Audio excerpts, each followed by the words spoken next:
Hello, my name is Amy, and I am one of Gayle's twin daughters. When my mother told me that she had decided to run for state senate, I couldn't have been more proud. My first thought was, well, of course that is what my mother would do. Let me explain why this is the thought that ran through my head. Growing up, my mother was dedicated to me and my siblings.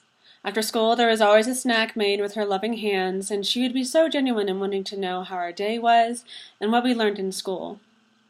In addition to being invested in our education, she was also invested and interested in our extracurricular activities. She made it into every piano recital, talent show, and band competition she could.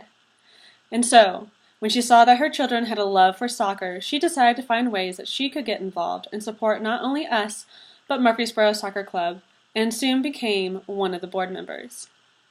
I spent so many of my Saturdays as a child at that soccer complex, and my mom was right there with me the whole time.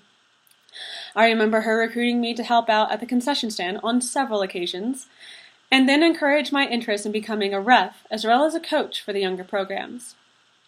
My mom had a love for the fields and the people who were there, but she saw that we could do better, that the soccer program and facilities could become something great. She eventually became the president of Murfreesboro Soccer Club. While she was president, the city had a plot of land that was donated by Richard Siegel, and the conditions that came with the land was that it needed to be something that the people of Murfreesboro could utilize. And Gayle, my mother, saw what that land's potential could be. With the help of others in the soccer community, she fought to have this land be the new soccer complex for Murfreesboro.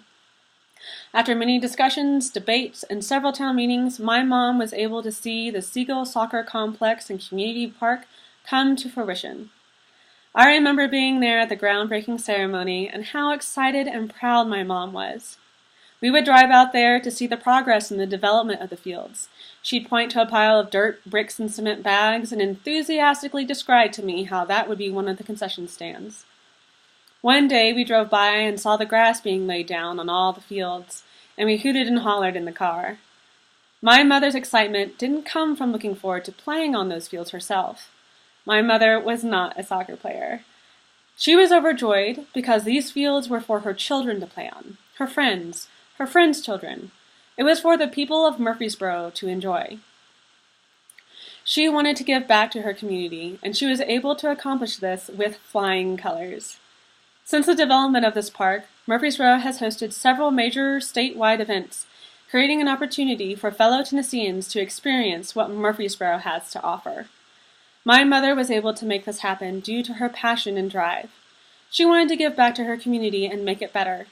She was the voice and advocate of so many people. She was so well-spoken and articulate that she was able to express what her community needs and wants were to the city, and the city listened. This story is just one of the experiences that explains why my first thought was, well, of course my mother would run for state senate.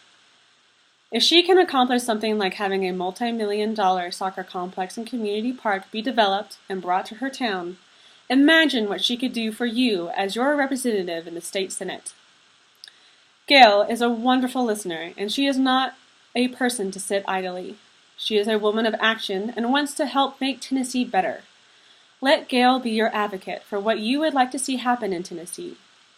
If you would like to find out more about her platforms or would like to donate to her campaign, I encourage you to go visit her website at GayleJordan14.com and make sure to go out and vote in November. Thanks for listening.